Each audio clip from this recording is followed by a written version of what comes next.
Good morning to you once again. Welcome back to 9 News this morning at 6:15 now. Well, it's back to school time, and it used to mean just going out and getting the notebooks and all that stuff that you need. Well, nowadays, a lot of students need a different kind of notebook. They got to carry their computer around with them. For many students, it's required, even junior high and high school students. Joining us this morning to tell us exactly what we need to get, what to look for whenever you're getting your student's computer. Please welcome my guest this morning, Mr. Greg Dervis, who is the owner of NerdWorks. I love the name, by the way. It's cool.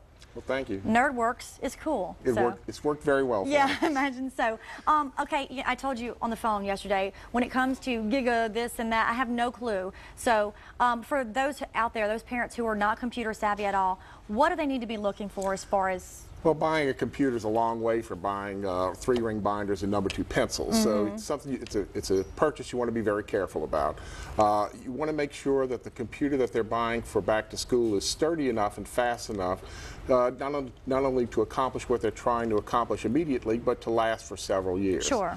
You can expect to pay probably $1,200 to $2,000 to get one, which will fit that bill. That will be able to withstand the rigors of going to class every day, to be going to the library, to going to the coffee shop, and do it for several years. Okay. They do have more, less expensive ones, but the problem generally we see is in repair is that they come up and they have the keyboard failure or the case cracks. And they can't handle all of the abuse. Right. It takes quite a bit of abuse to be able to handle that.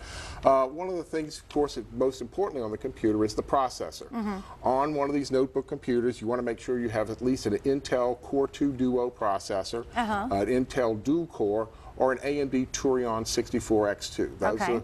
Those are the classes that we think do best. All right. You want to avoid the Celerons. If you're going to be, particularly if you're going to be running Vista, you want to avoid the Celerons. We have seen that they really don't have the horsepower to handle Vista, and almost all the computers on the shelves now have Vista. Okay. You say, okay, I don't know the terminology here. You tell me what they need to know as far as RAM and hard drive. As far as RAM is concerned, at least 1 gig of RAM is important. 2 is, if you can get 2, 2's great. I wouldn't spend too much money going much above that. 2 should be able to handle just about anything a student can do. Hard drives the hard drive space has gotten inexpensive. 80 gig is the bare minimum, but almost all the ones I see on the shelf now are anywhere from 100 to 200 gigs. So I wouldn't worry too much about hard drive space. But what's real important is that it's wireless capable, and that you have that, and it can connect wirelessly where you need to go.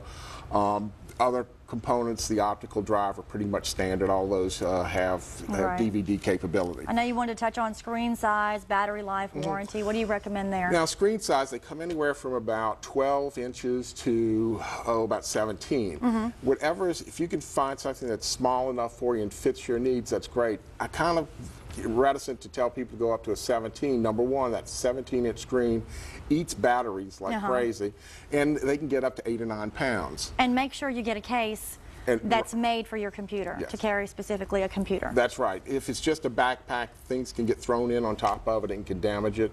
So it's kind of important that they do that. The one thing I do want to mention important is software. Don't go out and spend a lot of money on software, because a lot of the schools, particularly LSU, has the PAWS program, I believe it's called, that they can get a lot of the software once they get to LSU for free. All right. And check with the school and see if they have a program that they can get software at reduced prices. All right, and make sure you take care of your computer. Always unplug it.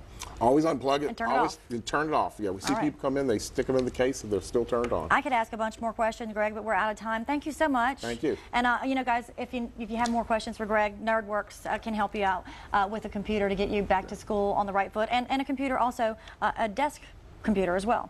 Right. Thanks so much. Thank you. All right, Diane needs to get us all started right on the right foot at least. Let us know what we need to face our day today. Rain, Di? Oh, yes, indeed. And make sure you have your rain gear handy, not only today, but unfortunately for the weekend into the first part of next week. Century 9000 Doppler radar sweeps are in motion. You notice not a lot of activity in and around the metro area, even though we have had a few reports of just a little bit of sprinkle, a few little sprinkles out there. But